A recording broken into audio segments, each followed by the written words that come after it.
welcome back po sa aking YouTube channel. Ito po ang inyong Ma'am Shitin, ang Ma'am Shitindera ng mga Kapampangan. For today's video, ang topic naman natin is yung aking ipon challenge. Eto, nag-ipon tayo ng tag-50, tag-100, at meron din mga hilang-hilang 500. Itong ipon na to is nakuha ko to sa kita ng yelo at saka ng load. Ayan. At saka kita pala ng sako. So, bali tatlong klase ko pinagkukuhanan yung aking ipon. Sa yelo, sa benta ng sako, at saka sa load. So, ngayon bibilangin natin kung magkano ang na ating naipon mula nung nag-start lang ako nito nung May. Kaso hindi, parang nahihirapan ko na siyang punuin. So, December na kasi ngayon, gusto ko na siyang buksan. Kahit magkano man yung kakalabasan niya, is okay pa rin. Happy pa rin tayo kasi kahit paano, meron tayong naipon. Tapos, ang perang ito is gagamitin natin pangdagdag puhunan sa ating tindahan. Kumbaga, kukuha lang tayo siguro ng konti para ibibigay ko sa mama ko kasi wala akong maiabot sa kanya ngayong Christmas. So, kuha tayo kahit magkano lang, kahit ibigay lang natin sa kanya. Ito, yan. Yan. Masaya na siya. Diba? At least may naibot tayo. Tapos yung natira is gagamitin natin pandagdag puhunan sa ating tindahan. Kaya samahan nyo kung magbilang kung magkano lahat ang nasa laman nitong Wilkins Battle. Okay?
Ayan guys, natapos na natin bilangin ang ating ipon challenge.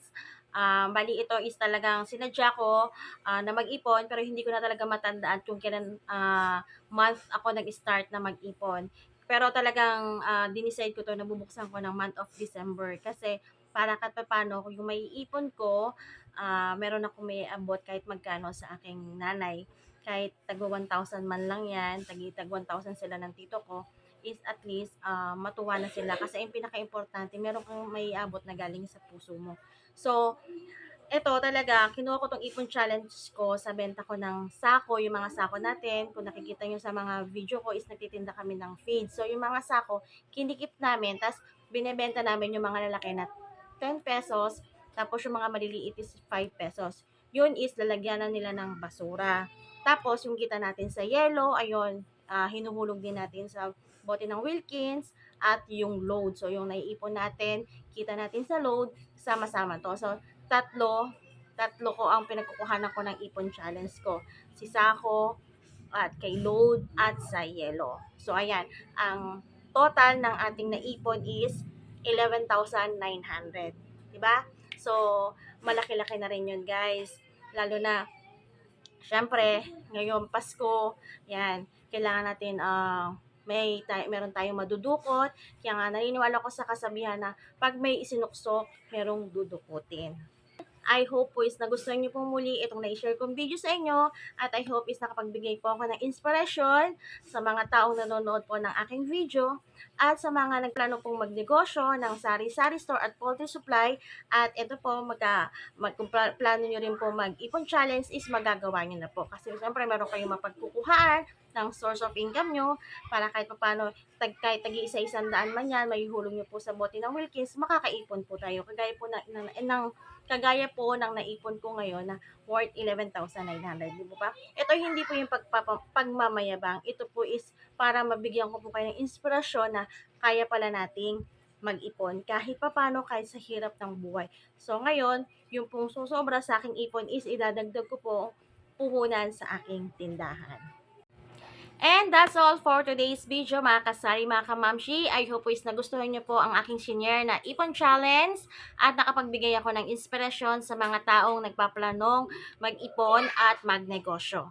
So ayan, kung bago ka pa lang sa channel ko, please don't forget to subscribe at pakiclick na rin po ang notification bell para lagi ka pong updated sa mga susunod ko pang mga video. Maraming salamat po. Thank you for watching and Merry Christmas and Happy New Year po sa ating lahat. Bye. God bless.